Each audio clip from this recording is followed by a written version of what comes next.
જય શ્રી કૃષ્ણ મિત્રો, આપ સર્વનું સ્વર કીર્તન ચેનલમાં સ્વાગત છે. ફરી આજે આપણે પુરુષોત્તમ માસ એટલે કે અધિક માસની 22મા દિવસની કથા સાંભળીશું.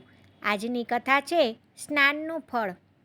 જો તમને અમારી આજની આ કથા સાંભળવી ગમે તો લાઈક કરજો, શેર કરજો અને ચેનલમાં નવા હોય તો સબસ્ક્રાઈબ કરવાનું ભૂલતા નહીં. તો ચાલો આપણે આજની કથા શરૂ કરીએ. શ્રી પૂરણ પુરુષોત્તમ ભગવાન કી જય. એક બ્રાહ્મણ અને એક બ્રાહ્મણી હતા. પુરુષોત્તમ માસ આવ્યો એટલે બ્રાહ્મણે તેના દીકરાને કહ્યું, ભાઈ જા, તું તારી વહુને તેડી આવ. અમારે પુરુષોત્તમ માસ કરવો છે. બ્રાહ્મણનો છોકરો તો સાસરે જવા ઉપડ્યો. ગામને પાદરે પહોંચ્યો. ત્યાં તેના યજમાનનું ખેતર હતું. એક ગાયે ખેતરમાં છીંડું પાડ્યું અને ચરવા બેઠી. છોકરાને થયું કે જો યજમાનનું ખેતર આમ ભેળાઈ જશે તો અમને દાણા ક્યાંથી મળશે? એટલે તેને બૂમ પાડી ખેડૂતને બોલાવ્યો. બપોરનો સમય અને ખેડૂત અકળાયેલો. તેણે જોરથી 5-7 ડાંગો ગાયને ઝીકી દીધી. ગાય તો તડફડીને ભોંય પડી. મરતા મરતા તેણે બ્રાહ્મણના દીકરાને શાપ આપ્યો કે મારો કાંઈ વાંક નથી, છતાં વિના વાકે તે મને મારી નાખી. જા, થોડા વખતમાં તું ગધેડો બની જઈશ. બ્રાહ્મણનો છોકરો ગભરાઈ ગયેલો. તેણે પોતાનો અપરાધ સ્વીકાર્યો અને કહ્યું, ગૌ માતા, ક્ષમા કરો. ગમે તે રીતે મને તમારા શાપમાંથી મુક્ત કરો. ગાયને દયા આવી તેથી તે બોલી, જા, તું તારે સાસરે જઈને તારી વહુને તેડી આવ. જો તારી વહુ આખો પુરુષોત્તમ માસ તને સૌથી પહેલાં નદીએ સ્નાન કરાવશે તો તું મારા શાપમાંથી મુક્ત થઈશ. એટલું કહી ગાય મૃત્યુ પામી. બ્રાહ્મણનો દીકરો પોતાના સાસરે ગયો. રાત્રે પોતાની પત્નીને બધી વાત કહી. વાત પૂરી થતાંમાં તો તેનો દેહ એકદમ ગધેડામાં ફેરવાઈ ગયો.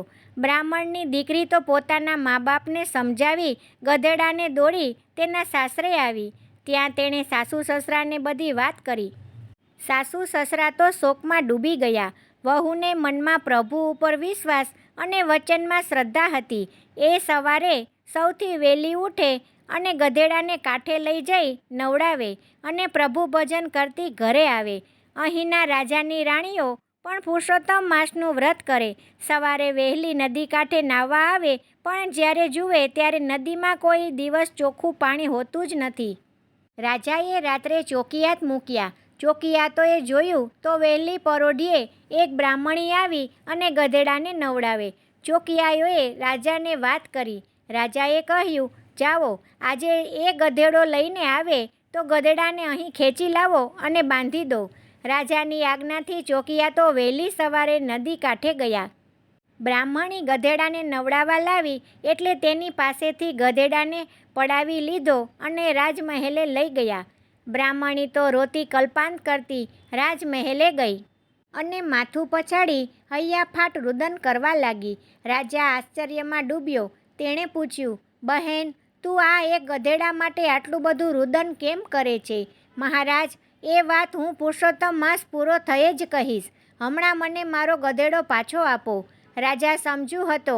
તેણે બ્રાહ્મણીની વાતમાં કાંઈક ભેદ સમજાયો. તેણે ગધેડો પાછો આપ્યો. બ્રાહ્મણીએ ફરી પાછી નિત્ય નિયમ પ્રમાણે વહેલી સવારે ગધેડાને નદી કાંઠે લઈ જઈ સ્નાન કરાવવા માંડ્યું. પુરુષોત્તમ માસ પૂરો થયો.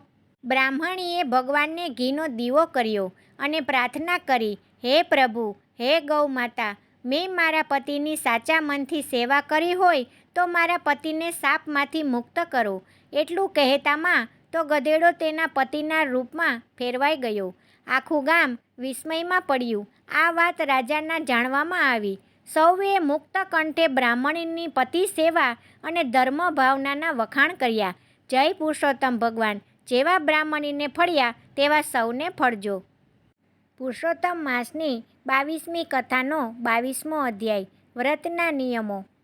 દ્રઢન્વાએ પૂછ્યું, હે મહર્ષિ, આ માસમાં કેવા નિયમો અને આહાર વિહાર માટે વિધિ નિષેધ છે તે મને કહો. વાલ્મીકી બોલ્યા, હે રાજા, આ માસમાં ઘઉં, ચોખા, મગ, જવ, તલ, વટાણા, રતાળુ, કેળા, કેરી, કાકડી, ફણસ, સિંધવ, ગાયનું ઘી, દૂધ, દહીં, હરડે, પીપર, છાશ, જીરું, સૂંઠ, આમળા, ઇત્યાદિનું સેવન કરવું. મધ, અડદ, કાળી રાઈ, જાયફળ, મસૂર, વાસી ભોજન, ત્રાંબાના વાસણમાં રાંધેલું દૂધ અને ચામડાની મશકમાં ભરેલું પાણી એ સર્વનો નિષેધ કર્યો છે, માટે ઉપયોગ કરવો નહીં. બને તો પતરાળામાં જમવું. બ્રહ્મચર્યનું પાલન કરવું. લસણ, ડુંગળી, મૂળા, સળગવાની સિંગ, નાગર મોથનો ત્યાગ કરવો. સવારે વહેલા ઉઠી ભગવાન શ્રી કૃષ્ણનું ધ્યાન ધરવું. નકોરડા ઉપવાસ કે એકટાણું કરવું. તુલસી પત્રથી શાલિગ્રામની પૂજા કરવી. આ પ્રમાણે વ્રત કરી નિયમોનું પાલન કરનાર ગૌલોકમાં જાય છે. તેને આધિ, વ્યાધિ કે ઉપાધિ નડતી નથી. ભૂત, પ્રેત કે પિશાચ નડતા નથી. આ અધિક માસમાં આ પ્રમાણે વ્રત આચરણ કરનાર શ્રી હરિને અત્યંત પ્રિય થઈ પડે છે. શ્રી કૃષ્ણ કનૈયા લાલ કી જય. દ્વારિકાધીશ કી જય.